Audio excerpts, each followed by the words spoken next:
এই আসমান জমিন যেদিন আল্লাহ পাক চুরমার করে ফেলবে, হাসরের ময়দানটা আল্লাহর নবী বলেন 50,000 বৎসর সম পরিমাণ লম্বা একটা দিন হবে। ওই দিন আল্লাহ পাক একজন একজন করে বিচার করবে।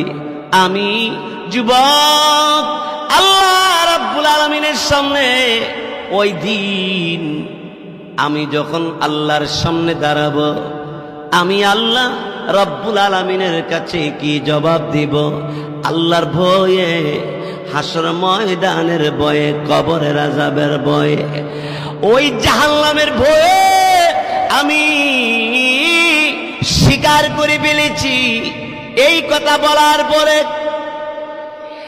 এবার এলাকার লোকেরা বলল, চলো এই যুবকরে নিয়া খলিফাতুল মুসলিমিন আমিরুল মুমিনিন ওমর ফারুকের কাছে নিয়ে চলো। এলাকার সব লোকেরা এই যুবকরে ওমর ফারুক রাদিয়াল্লাহু তাআলা আনহুর কাছে নিয়ে গেছে।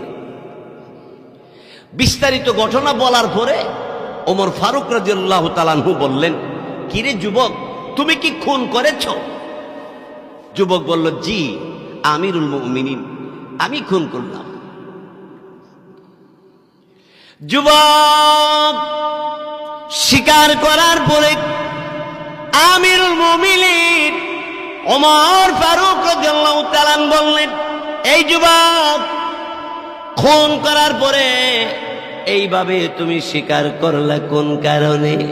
যুবক ডাক দে বলে, আমিরুল মুমিনিন ওমর ইবনে খাত্তাব রাদিয়াল্লাহু তাআলা আনহুকে বলে, ওগো আমিরুল মুমিনিন, আমি তো একদিন পৃথিবী ছেড়ে চলে যাইতে হবে।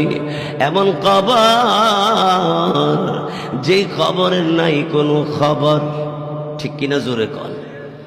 এই মৌটুপি ভৈরব ও মুসলমানেরা, আপনাদের গ্রামে অত্র এলাকার মধ্যে যেখানে কবরস্থান আছে, কবরস্থানের পাশে দাঁড়ায়া দেখবেন কবরের মধ্যে শত শত হাজার হাজার মানুষ কবরের মধ্যে আছে।